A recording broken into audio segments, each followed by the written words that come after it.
This is obviously a very relevant conversation that I'm very happy that the Greens are having, and we're all going to be here to speak on it. Brian Jones, who was the gubernatorial candidate for 2014's lieutenant governor race, or governor's race, he was a lieutenant.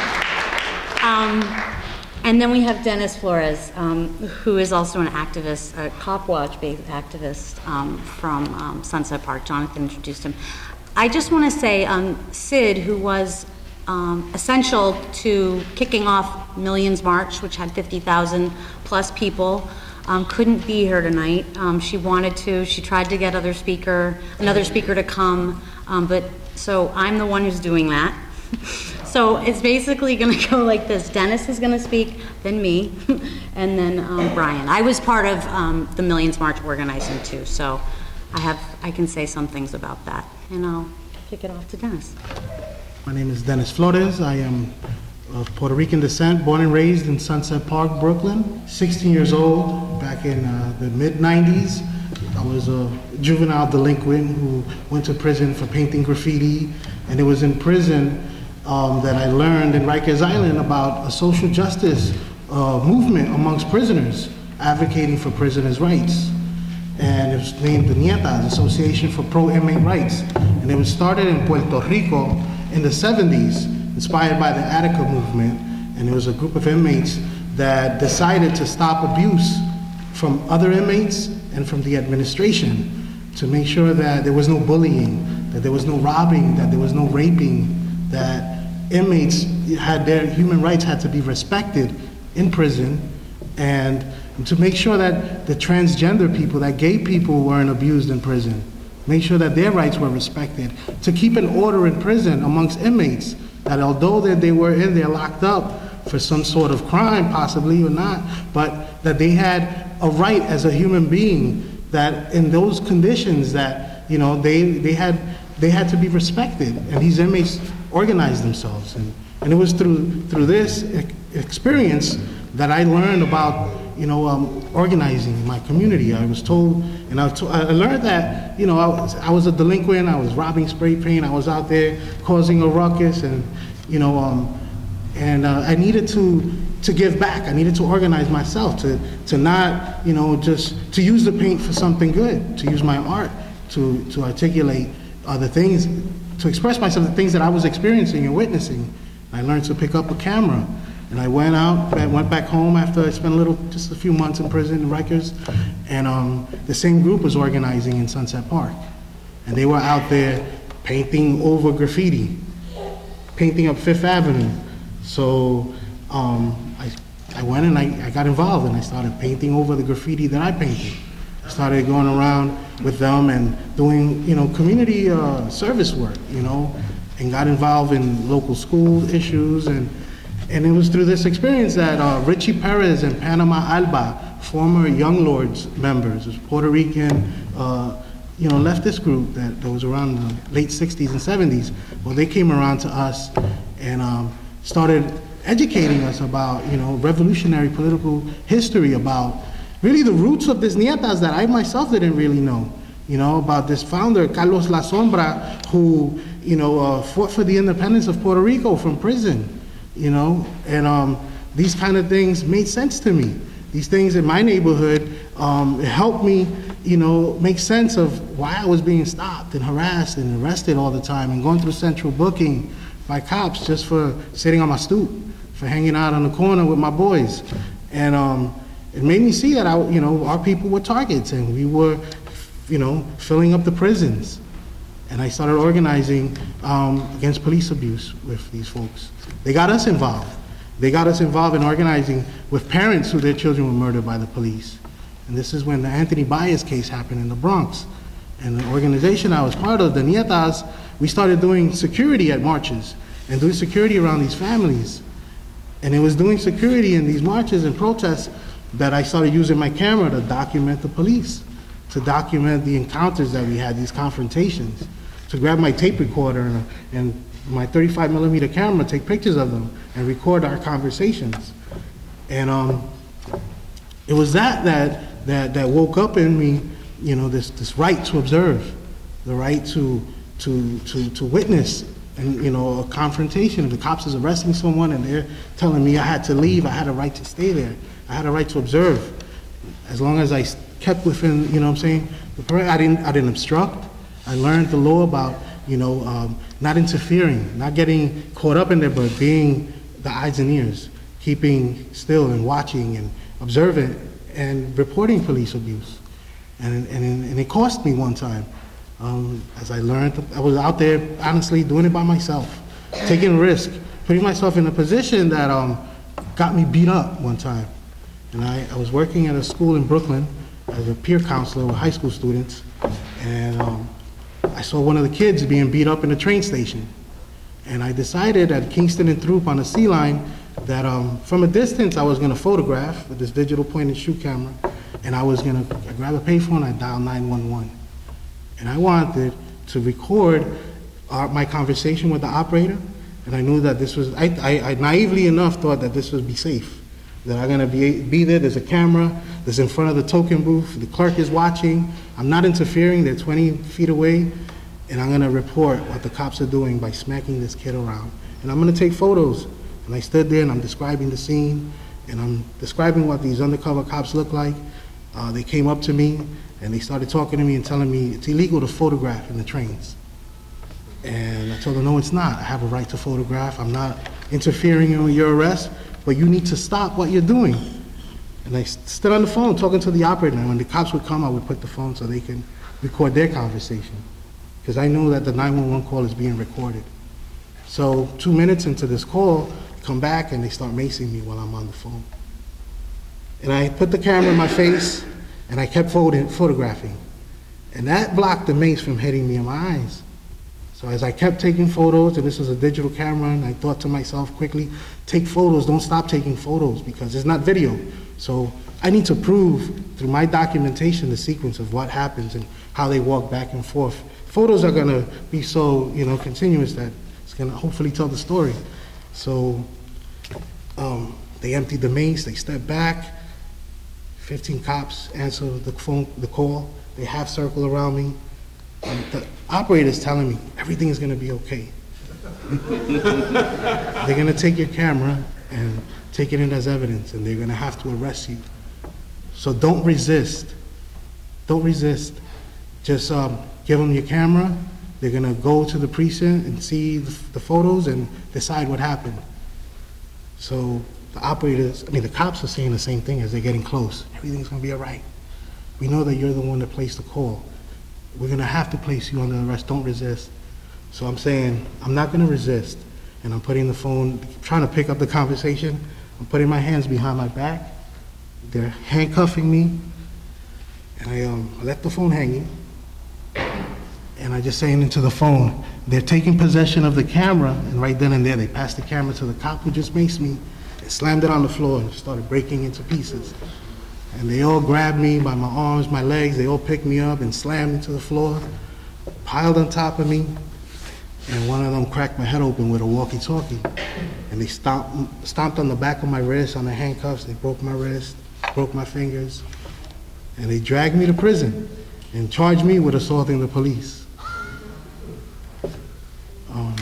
And I fought those charges. It took a year. I wanted to get this, we got the lawyer to subpoena the camera, the 911 call. This token booth clerk who witnessed it, you know, I thought I had the grounds covered. That's why I took that chance. So, you know, they wouldn't release any of this evidence, of course. It took a year, and then they finally dropped charges. I sued them. I filed complaints. I tried the CCRB, Internal Affairs, and miraculously, they substantiated my claims. Yeah. They released the 911 recording, right? And they released this cassette tape, and they re-edited it and took the sequence, how it started. The initial call wasn't frantic. I'm yelling at this point. And they took the part when I started getting maced, and they put that in the beginning to make it seem as though I'm calling the cops all crazy. So my own lawyer didn't believe me at that point. He says, Dennis, you're remembering certain things certain ways. You know, human mind works that way. You know, you went through a traumatic experience. This is the evidence. Cops are not gonna lie. This is the evidence. They're not gonna make this up. So I argue with my lawyer. This is bullshit. So Like a year later, they released what's called a sprint report, which is a transcript that the operator makes, word by word, of everything that they edited out. Everything, minutes into this phone call. I was on that phone for 5 minutes, and they chopped this up, and they erased things, and then now this sprint report spoke, and it said, and everything that was missing was there. So my lawyer was like, oh shit, you were right. You're right. All of a sudden, a brand new camera shows up in evidence. You know? There's no, of course, no photos. So then, you know, I went through a departmental hearing. I went in front of inside one police plaza, they had a trial, and the judge is a cop, this prosecutor's a cop, and the cop who cracked my head open is sitting there laughing at me in front of all of them. And this prosecutor, who's supposed to be defending my rights and trying to get this cop fired, he's telling me in the hallway, I could give a shit about you. Like, this is a sham. This is a mock trial, you know? And so they substantiated my claim to Civilian Complaint Review Board, Internal Affairs. But all they have power to do is recommend charges. And the police commissioner has the final word on what to do. And he decided not to listen to their recommendations and, you know, drop all charges on these cops. One of them retired and became a fireman. The other one just came out in the news recently because he apprehended someone and grabbed his foot and broke it. So, you know, they paid me $270,000 as a settlement, and money that I used to organize Cop Watch. Money that I used to buy cameras, buy computers, and use my experience to hopefully inspire somebody to go out there and not by themselves like I did and take a risk, but to organize together, to build a strategy to watch over each other's backs with cameras, to observe police in a safe manner, to hold them accountable, to use these images to organize and to fight against charges that people who are being victimized are being criminalized and being put through the system to face charges for being victims. So within the last few months, you know, that was back in 2002, this incident. So last few months, we're organizing Cop Watch in Sunset Park.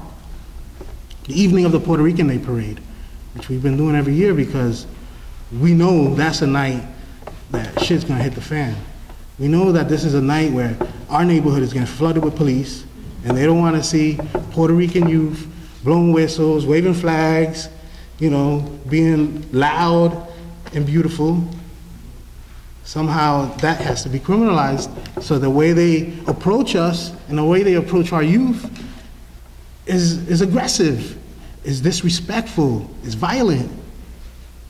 And kids who respond to that or don't know how to respond to that get beat up, get thrown in prison, get charged, and have the rest of their lives fucked over because now they got a criminal record.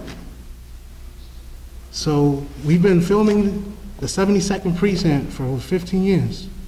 And this year, like every other year, was the same old thing. But one thing that worked for us was that we had so many people trained in organizing cop watching, that there were so many cameras that they got aggressive, they got physical, they threatened, but they didn't dare take a camera from us. And we got out of there with all kinds of evidence. Evidence that has recently helped young people get felony charges dropped. Kids who, there was this one kid back in June who he was in the middle of a cop throwing a woman to the floor, and he was there with a camera. And he wasn't part of our group, but on his own he was doing this, and we were watching over him. And this kid, this cop grabbed the camera from him, stole it, and bashed his head in with a nightstick. And we filmed it from like 9 different angles.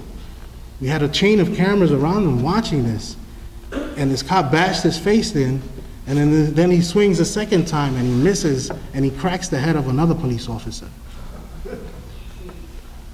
But charges the kid with a second-degree felony assault on an officer. Luckily, we had this recorded. But this happened underneath an NYPD surveillance camera right over our heads. There was an officer there from the Tower Unit, Technical Assistance Reconnaissance Unit, filming it with his camera. You know, so we helped get lawyers for this kid. We filed subpoenas for the footage of these cameras. I filed FOIA requests for this footage as well. And of course, NYPD wouldn't release the footage, just like that 911 call, you know. So throughout the months, we've recorded more videos this last summer of the same officers, the same exact ones, where 2 months later, there's an incident where we recorded a street vendor on Fifth Avenue being arrested for selling fruits and vegetables at a street fair. And the event ended at 6 o'clock, and at 6:05, he was in handcuffs, getting kicked around. And we got that on video. And he was in handcuffs, subdued already, and this cop came, kicked him, started kicking him in his back.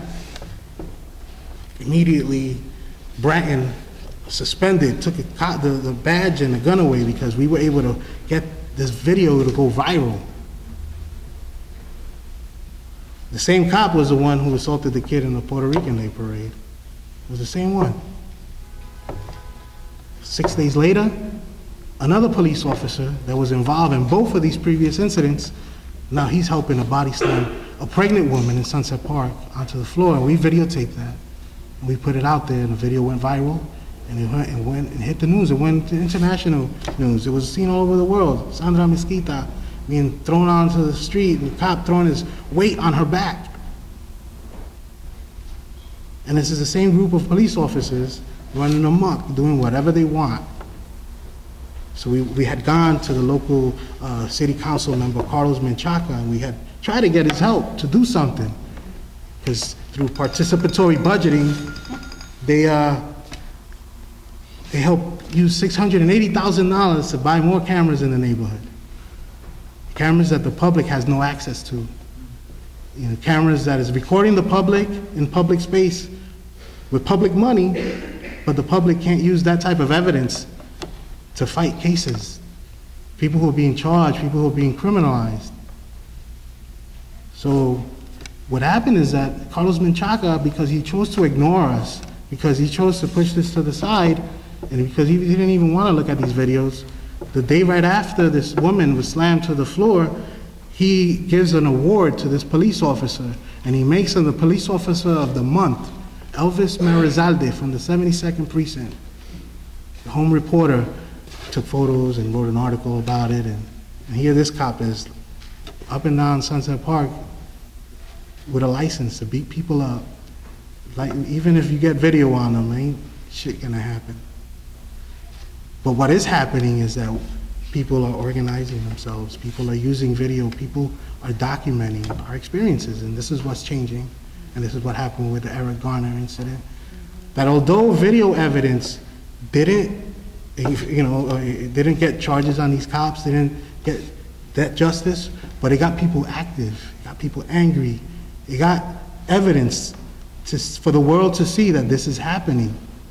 That before this type of stuff happened every day and never hit the news, but people are organizing themselves to document, to expose it, to share it on YouTube, on social media, to let the world see what the hell we've been living through. And that's what's changing, that people are organizing around this.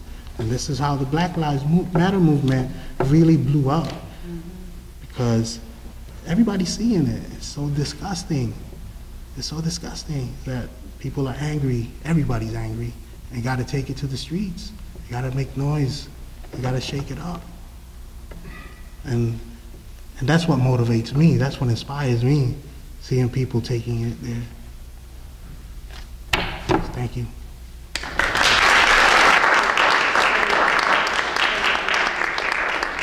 Thank you, Dennis. So that's a perfect place to start. We are right now in the middle of a Black Lives Matter movement, which is very inspiring.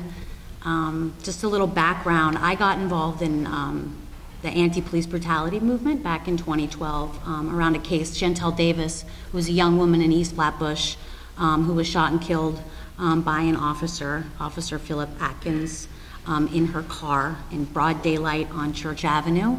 I don't know if people are familiar with East Flatbush, but Church Avenue is a main drag. I mean, it's like this isn't, this wasn't a shooting that was, behind on some sort of residential street. This happened in front of everybody. And blew up in terms of just the community's response because they actually knew who this officer was. They actually had a name for him. His name was Bad Boy Atkins. He was well known in the community. The way he stopped and frisked people was with a gun. That's how he was described to me. Which is just sort of just, unfortunately, it's how it is. I mean, cops do whatever they feel like they do, and primarily because they are not being held accountable. And I think that is a central component of the Black Lives Matter movement. But what's so amazing about the Black Lives Matter movement is it's not just about police brutality. It's about systemic racism. And I think that that's, you know, there was a horrible shooting of obviously Mike Brown. We know this story. And then Eric Garner. But that, I think, is exploded itself into looking at the criminal justice system we live in. We're now looking at what it means to, you know, militarize local police forces. We're now looking at how schools are affected, you know, the school to prison pipeline.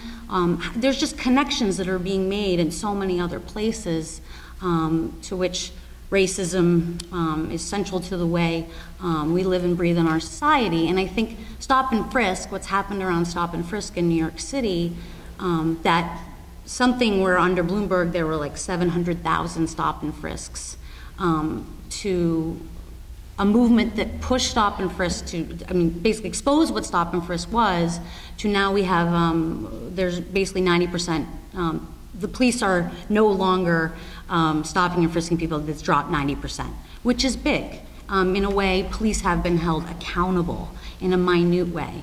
But it's not that easy, right? We have Eric Garner, right, who is a young man who, or 45-year-old man with kids, and was, you know, on the street trying to sell Lucy's. And in front of everybody with a camera, he's taken down and strangled to death. And he is, of course, unfortunately, not held accountable again. And I think that this sort of systemic racism that exists in our society that we see so much, that made people explode in a way that we haven't seen before. And just to back up a little, when I was working around the case of Chantel Davis, there were protests that happened out of that. There was another case for Marley Graham, a young man that was shot and killed up in the Bronx. And then a year later, in March of 2013, there was the case of Kamani Gray. Kamani Gray was a 16-year-old boy who was shot again by brutal NYPD officers in the 67th Precinct in Flatbush. And the response from the community was very different than Chantel Davis and when she was shot and killed. It was an explosion. I mean, I was out there every single night, and it looked like a military occupation. I'm not kidding. I've never seen anything like it in my life. There were, just imagine it. You're going to this kid's funeral. There's 5,000 people that have gone through that entire day. It's packed. You can't even get in there. And there are police officers around the corner on mounted horses ready to come in case there's some sort of riot, because that's how it's characterized in the news. The funeral itself, when they were actually carrying in the casket, there were police officers on the roofs of the actual buildings that surrounded the church. And you had that, there were helicopters flying overhead, etc. But there was anger, but it wasn't organized anger. And I think that that's an important thing that I think makes this Black Lives Matter movement very different. Then it was unorganized anger. I think with the Black Lives Matter movement now, it's become organized anger, and that's very different. And just to give people a sense of what it was like to organize the Millions March. That march was called on November the 29th. It happened on the 13th. It was in many ways sort of typified what it was to be building a Black Lives Matter movement right now. A lot of it's happening over social media. A lot of organizations have sprung up. It's really exciting and inspiring. But it taps into something that we all know and hate about our society, that is racism. And it was all of a sudden you had a posting of a Millions March on November the 29th, and in 14, 15 days, you had 50,000 people show up in the streets. And I think that really just speaks to how frustrated and angry people are right now at the state of America. And that's exciting. And I think one of the other things about this movement that's so important is that it didn't just stop with this march. Millions March itself is starting to form its own group. There are other groups that have formed, and tomorrow there's actually going to be an incredibly inspiring conference where you have Black Lives Matter activists that are coming together to talk about strategy, to talk about what's next in the movement. And I think that these are important things right now because there is no real direction, and I think activists are trying to figure out that direction. I say that there is no upcoming action that's being planned, right? I think this is an important thing because I think we talk a lot about, movements and protests and stuff like that, but you don't get to sort of the nitty-gritty of what it means to actually organize yourselves, what it means to actually put a demonstration together and then come out of that with next steps. Those aren't logical conclusions, and I think that's what's so wonderful about the Black Lives Matter movement is that that's beginning to take hold. And not just New York City, it's happening in San Francisco, it's happening in Chicago, it's happening in Boston. There's a real new organized base of youth activists, in particular Black activists, that are standing up to really put out there what it means to say Black Lives Matter. And I think that that's what's really inspiring for us right now. And I encourage everyone here to be part of that movement. And I think that it's one thing to show up to a demonstration. 50,000 people showed up, that day on December the 13th. I think it's another thing for people to sort of get organized. And there are a lot of different groups that are forming right now. And I think you can all meet them tomorrow at the gathering, which is this conference that we're having. Because I think what's important is that we need to grow. We need hundreds of thousands of people involved in this movement if we're really going to hold police officers accountable. And we don't have that yet, but it's possible. And I encourage everyone to get involved, but also, organize in your communities, talk to people about it. Whenever there's another event coming up, get them out as well. Because I think we actually can make some real changes. So one day we actually are holding police accountable. Police should not be, should not feel that they can just shoot a kid in the middle of the street and get away with it. They should be scared of us and the reaction that we have to them. And I think that we have the possibility of doing that. So that said, Brian.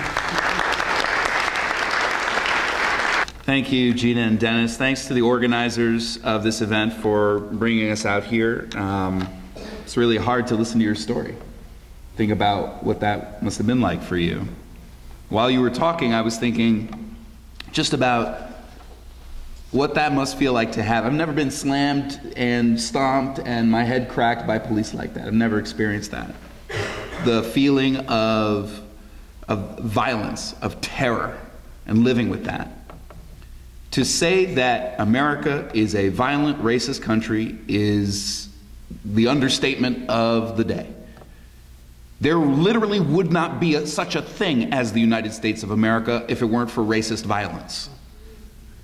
This country would not exist. Racist violence is what this country does all the time, and it has never stopped. Sometimes when these murders happen, you hear people say, well, this is nothing new. Yeah, that is also an understatement to say that this is nothing new. The top grossing film right now in the United States of America is American Sniper, a white man shooting brown people. A racist film, a disgustingly racist, violent film, and that's the top grossing film in the country right now. So this is a deep, deep problem that we are confronting. And the movement against racist violence is also not new. That has gone through many different phases and many different struggles and had many different martyrs. But the fact that we are now entering a moment where there is a new surge of activism and mobilization and fight back is incredibly important. And that's why we're gathered here. This is a really important moment. And I just want to mark some of what I see as enormous advances by this movement right now. Things that have moved forward that are good, that we should celebrate and we should strengthen. First of all, taking back our streets. I am so damn sick of every time you go out to protest, doing it from some little free speech prison that they put you in. The Black Lives Matter movement has created a whole different vibe on the streets, taking over streets, marching all night if necessary. And it started with the people in Ferguson who refused to leave the streets, despite the tanks, despite the hoses, despite the helicopters, refused to leave the streets. That visibility, that presence is the whole reason that there is a new movement today, and that's really important. Secondly, I just want to mark for people the slogan and the hashtag, Black Lives Matter. I saw somebody at the march that Gina helped to organize with a sign that said, all lives matter. And I thought to myself, what a slap in the face. And I know that some people out there who are well-meaning people, good people, they came out to the protest, they joined it. And you may encounter some people who say this, well, don't all lives matter? Turn around and ask that person this, do you go to a cancer march and say, what about other diseases? Do you do that? No, you don't do that, because that would be ridiculous. Because there's nothing about holding a cancer march that in any way denigrates the struggle of people with other diseases. It's only when black people stand up and say, Black Lives Matter, that people say, whoa, wait a minute, what about other lives? Well, why do you even have to pronounce the words, Black Lives Matter? Why do you even have to say that or assert that? Think about one of the most iconic photographs of the civil rights movement is from Memphis in 1968, where Dr. King was assassinated trying to help black sanitation workers organize a union. Those workers marched with signs that said, I am a man. The same basic thing, an assertion of personhood. Because to organize a union at that time was to assert your social equality. I'm going to sit down with you and negotiate the terms of my employment, and what you can do and not do to me is going to be in part determined by me, not just by you. Similarly, we are at such a low point that people have to march under the slogan, Black Lives Matter. That is outrageous and disgusting that in 2015, that's the slogan that we're marching behind. But it's a great slogan, I would argue, and it's an important slogan because it is so capacious. Why do Black Lives Matter? Because Black Lives Matter is not just about the terror and the violence on the streets, as if this were Birmingham, as if this were the Deep South. The terror and violence on the streets in the North in 2015, 50 years after the Civil Rights Movement, the terror and violence on the streets. Think about that for a minute. It's not just the terror and violence, it's also the gentrification. It's also the low wages. It's also the schools. And by the way, the terror and violence is more and more moving into the schools as the police move into the schools and the policing moves into the schools. So the Black Lives Matter in a lot of ways, and that is manifest in a lot of ways in our society. That's why I like that slogan. I think a very important development that I can't underline enough is the development of a new leadership out there, a new generation of people. And it's really unfortunate that you did a great job filling in for Sid, but that Sid Nichols couldn't be here, because there's a new crop of people coming up who are asserting themselves as leaders in this movement. And that's no disrespect to a previous generation. Many of them are making links with another generation, but there's something going on that's important. And look, we're here at a Green Party meeting. I ran with the Green Party. I'm a socialist. I just want to say straight out, to me what this means is that there are people trying to create a leadership outside of the Democratic Party. That is a very important development. The Democratic Party, by the way, and including black figures in the Democratic Party, have been rising, and their stars have been rising while all of this new Jim Crow stuff has been going on, and they have not done anything about it. They are in part complicit in it, because they have been pushing respectability politics. They have been saying, pull your pants up. They have been voting to increase the budgets and militarize the police. You could go through the whole thing. The number of black men in prison doubled under the first black president, Clinton. The Congressional Black Caucus voted to expand the death penalty. Eric Holder, the first top cop in the nation who was black, did nothing for 6 years, and then said a few noises about legalizing marijuana at the end. And now the new person they want to put in, Lynch, it supports the death penalty. Did you know that? The new woman that they want to put in will be the first black woman to be an attorney general who supports the death penalty, one of the most racist institutions in this country. Somebody ought to talk to her about Troy Davis. I mean, really. This woman opposes the legalization of marijuana. Legalization of marijuana is one of the principal reasons, or rather pretexts, that they use to snatch up black and brown men off these streets. And by the way, New York State is a leader of that. 100,000 people they snatch off the streets in this state every year. So, no, when Obama's friend, Skip Gates, was jacked up trying to enter his own home while black, Obama tried to make it into a misunderstanding between two men. Let's just have a beer and talk about it. As if this were not a pervasive problem that goes all the way back to the country's founding. And now we have Mayor de Blasio, who came into office with much promise and liberal, potential that people projected onto him, in my view. And then he appoints Bratton to be the head of the police, the man who practically wrote the book on broken windows, or we should say broken windpipe policing. Now, what a strange last few weeks we've been living through, where the police, angry at de Blasio, then decide to have a slowdown and stop, harassing people over petty things. And I couldn't believe that they pronounced the words, one of their spokesmen, that we're only going to arrest people now if it's absolutely necessary. Like something's gone really wrong. The police have such a tin ear that they don't understand that to us, that sounds like what you should be doing all the time. Come on. We're going to just do it when it's absolutely necessary. What have you been doing? What have you been doing all this time?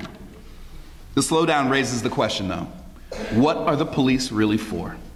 And this is a moment when lots of people are asking that question. This is a moment also for our movement to do some political education about the history of the police, about the role of the police in our society. Now's the time for us to raise that issue and make a debate on it. If I had a nickel for every time some city councilor, or some politician, or some MSNBC host stood up in front of this movement and said, by the way, we're not against all police, I would have a lot of nickels.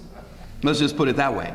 To me, it raises the question, since that is their refrain, we're not against all police, we're not against all police, why do they have to keep saying that? Why do they even have to bring that up? If nobody else brought it up, why did they have to bring it up? Because the question of what are the police really here to do has been raised. And it's raised every time the police do something and people feel like, what is your purpose here?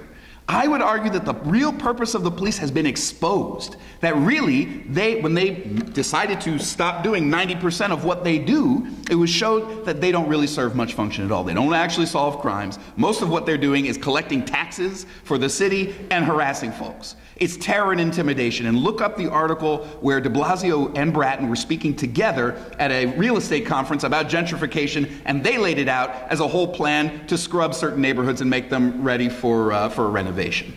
So now we know what the police are for and what they're actually doing. They admit it themselves.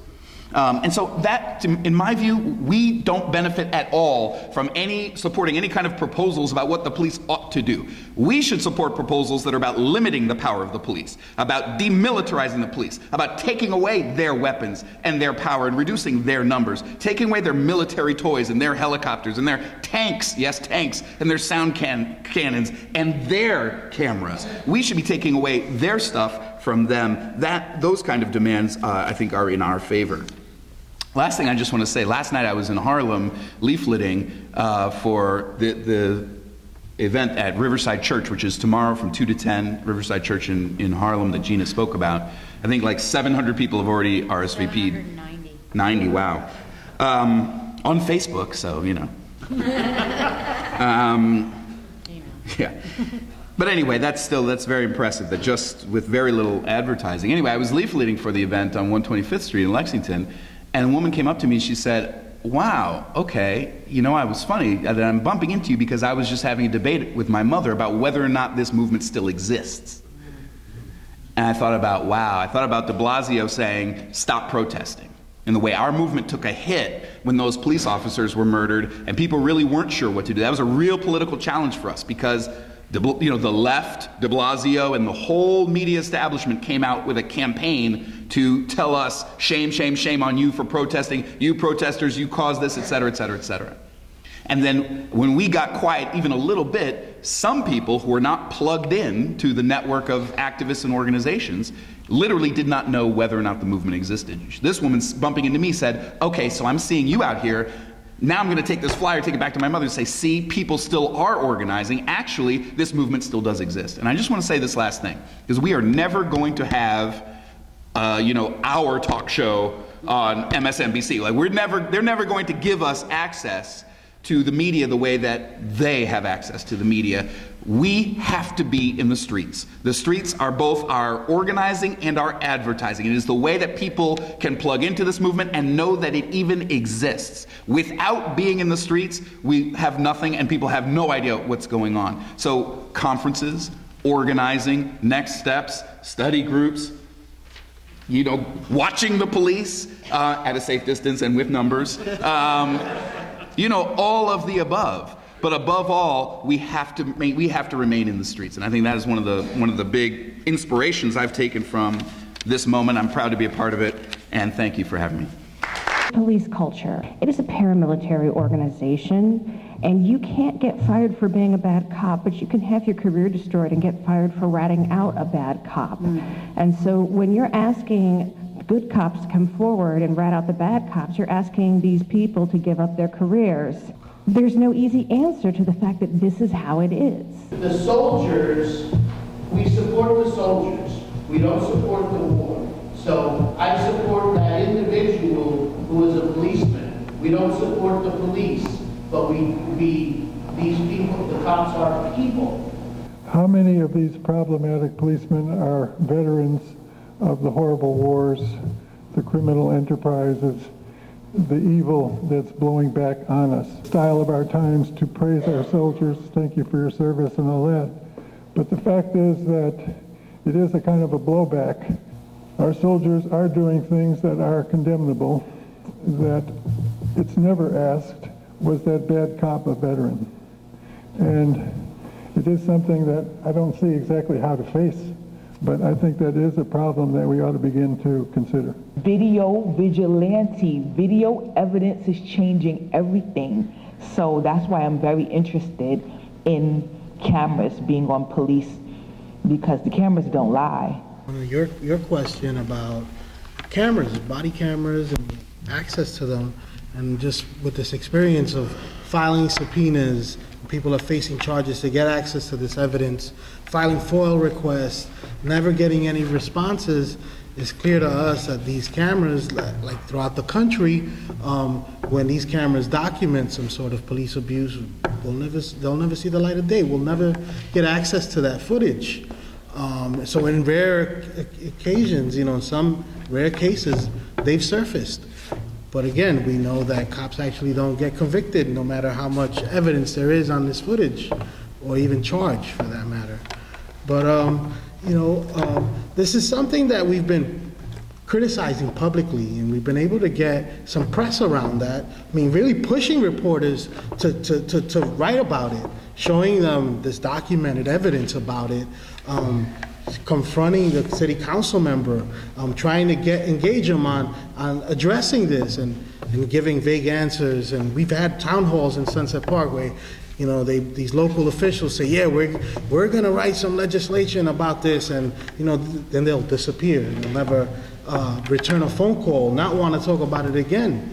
And what I started realizing these last few months is that being vocal, putting this out there, being lucky enough to get some press that's telling our side of the story miraculously, because but it's because of this concrete evidence in these videos that we've kind of forcing them to shed a light on this and tell these stories. But that by criticizing Menchaca and his lack of action, that everyone now doesn't want to have anything to do with us. They're dodging us. They don't want to engage us. They don't want to have these conversations. When these incidents happened last summer, the public advocate Letitia James got my phone number, started calling me, saying, I want to do something. I want to back you guys up. What do you need? And we're saying, look at what's happening with these cameras. You're advocating for body cameras, but look at the lack of access. And Never heard from her again, never returned a phone call again. And I'm one who's hasn't voted in 18 years. You know, decided that I'm not gonna participate, I'm tired of it. You know, I see these politicians get elected, and I've seen Puerto Rican activists from the left, you know, like Melissa Mark Viverito, who I help organize civil disobediences with and get arrested for Vieques, Puerto Rico, and she gets elected and she doesn't know anybody. She forgets where she came from. And that's what I'm tired of. I'm tired of that. I'm more interested in trying to build a base that if we are gonna, you know, vote somebody in, then they have to be accountable to us. You know, not, you know, play the same old, you know, giving us the same old story. So if there's a movement that is really being built by people, by the community, that like we have a saying in Spanish, it says, el pueblo pone, el pueblo quita. We place you there, we take you out.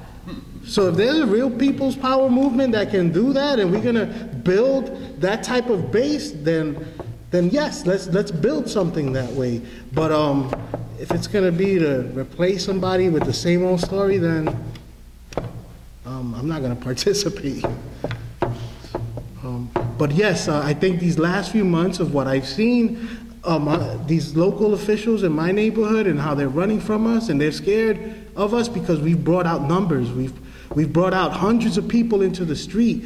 We filled up halls, and we filled up town halls with people angry, willing to do something. So then, you know, we're on their radar because they see that we can mobilize.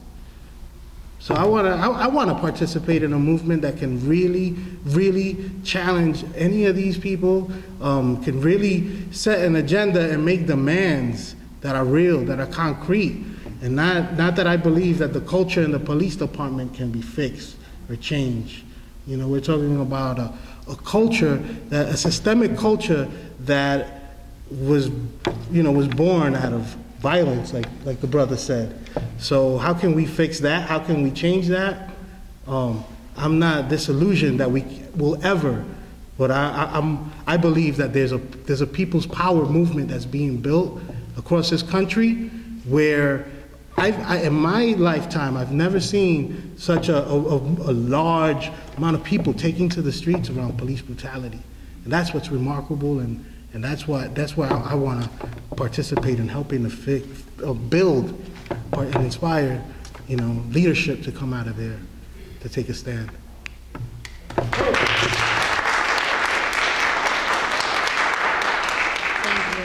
you. Yeah, I don't want to recruit the police to my movement. I don't have any business being part of a movement that is consciously trying to fight what they do to our side constantly. I think that that's an important distinction. I mean, the police were created by plantation owners. Make sure that slaves, you know, people that are running away from slaves, you know, being enslaved, that's where the origins of the police came from in many ways. Like, that's their role. I think it just speaks to the fact that you have Bratton and de Blasio at a real estate, you know, convention sitting in front of, you know, the richest people in New York City, who are actually deploying police officers in their communities and facilitating gentrification. I just think that it's important to sort of understand the role that the police play in our society. Let me. I feel like you're talking directly. Well, no, because you raised it. We can talk after. We can. Well, I want us to go around to the speakers who just spoke, but.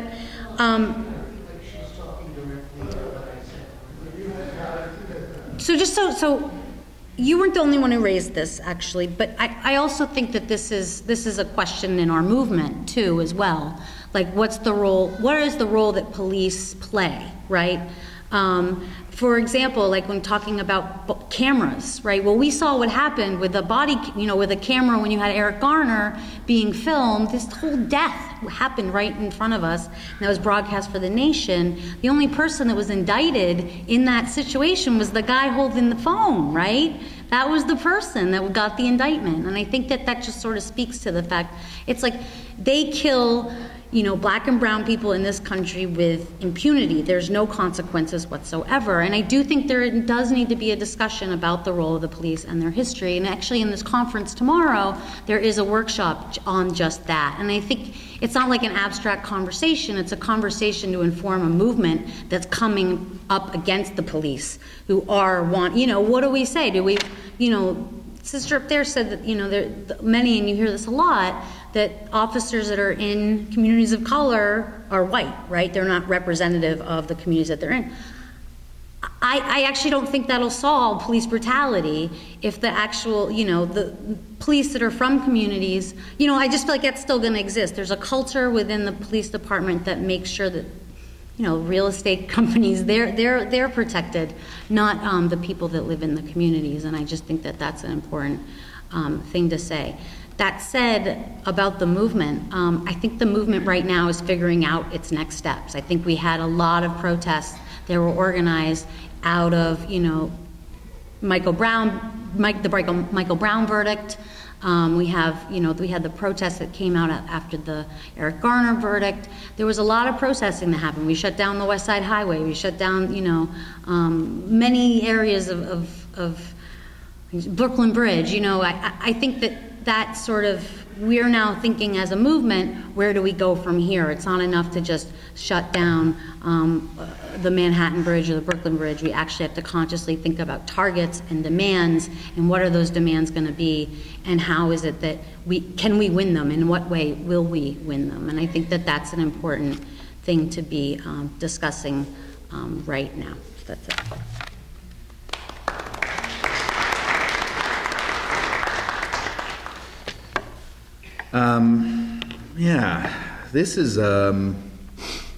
This is really going to be a tough fight. I mean, for reasons that people raised about the nature of the police, and for a lot of other reasons. Let me just say this. This is also happening in a particular context in which the rich have never been richer in all of world history. The poor, relative to the rich, have never been poorer in all of world history. People all over the world, and especially here in the United States, work longer for less. The rents that are already too damn high have never been so damn high as they are right now. There's so much going on, so much tension. Chris Rock says, if people knew what it was like to fly first class Virgin Air, there would be riots. And he's right. In that context, I think the rich instinctively, subconsciously, and consciously understand that they need the police. And that's part of why there has been a slow and steady and gradual buildup of the militarization of the police, because at the end of the day, it's going to be very hard for them to ease up or to restrain the police in this context with tension building. And I think that's why we see part of the way this whole repressive apparatus of the police thing works is that they use it against a vulnerable group, and then that allows them to build it up, and then they use it against whoever they want. And usually the vulnerable group, it's done on the basis of racism. That's part of how it works. So for example, they build up an elaborate spy, wiretapping, and stop and frisk in airports and all kinds of hubs around fear of Arabs and Muslims. We've got to stop those Arab and Muslims. We've got to racially profile them, and they whip up the public behind it. Then people go and occupy Wall Street, and they use all the same equipment, all the same stuff to crush that rebellion, no matter what color you were down there. Similarly, the buildup, the militarization, the tanks, the hoses, the helicopters that are primarily aimed at black neighborhoods are to build up, the cameras, the watchtowers, all of the sound cannons, all of it will be built up, and then you'll have a group of white carpenters, pipe fitters will go on a march, and all of that stuff could be directed at them if they so choose. The history of the police is that they are unique in our society. They are unlike other armed bodies, for example, such as the Army. There's a history in every nation of the world of the Army whose guns are directed at a foreign enemy abroad, vague foreign enemy. The military, in all kinds of revolutions, brother brought up revolution, all kinds of revolutionary situations, there's a history in every country of the military turning the guns around and deciding to side with the people. The police have never done that. They've never done that anywhere in the world. The only places where police have done that is when they cease to be police and they take off their badges and uniforms and blend in with the crowd and decide to join. But when they do that, they cease to be police at the same time. So the police are a unique institution because unlike the military, their guns are trained right here at all of us. They're trained at their neighbors. They're trained at the town, or if not their neighbors, the town next to. They're trained at the domestic population. And then, of course, they understand where the orders come from. The brother said that they're a public institution. That doesn't fully capture it, because their orders come from on high. Were they to go kicking in doors on the Upper East Side? Were they to go grabbing bankers out of Wall Street and throwing them to the ground? That was insider trading. Start stepping on their wrists. They know what would happen to them. It's just not going to work that way. So the whole thing is it's not directed at the crimes of the rich. It's not directed at the crimes of the powerful. All of those crimes are on the books too, but there's selective enforcement everywhere, universally, all throughout their history of our crimes. You know, crimes like walking around, crimes like not having a job, crimes like being poor, crimes, whatever. Crimes like smoking weed, which is a huge crime, apparently. And so the police are a political force that we do not wield. That's part of the problem. And I wouldn't say that right now the movement has to think what I think. Like this brother over here disagrees. So I wouldn't say like the movement has to say what I say, but I would say that the movement should not say as its politics that we're not against all police or that we're for the police. I don't think we should take a stand on that. I think we should have an open movement where this kind of thing can be debated while we all agree that we're against police violence and we're against what they're doing. That should be the politics of the movement. The violence has to stop. And then I'll bet if we take that as our starting point that there's a bunch of demands that we could all get behind, like if police kill people, like they're doing, they ought to go to jail. There ought to be consequences for police. There ought to be convictions for cop killers. It's not like rotten apples in a barrel. It's like a rotten barrel that corrupts the apples. It's like saying, are slave catchers human beings? Are there some good slave catchers? Like, are slave catchers nice to their family? It's not the person that's the problem, it's the category. And I think what we saw with the slowdown is that I'm the type of person who says, let's dream of a society without police. Let's dream of a society without a professional armed force walking around in our neighborhoods. I think we could actually be safer without that. And then it raises issues about what is safety and what makes us safe. And let's talk about that too, because all the millions of dollars that are going into these weapons and guns and surveillance and all of this are money that they are distinctly not spending to build up our schools and our hospitals. If anything, they're closing the hospitals. They're shutting down the job opportunities. So you have a confluence of events where people struggle to get a job. They cannot even find a job that makes $15 an hour, which many people here have been advocating is the minimum wage. Meanwhile, they're spending $15 million to beef up the police. And so it only makes sense from a repressive perspective. It doesn't make sense from a human justice and safety perspective.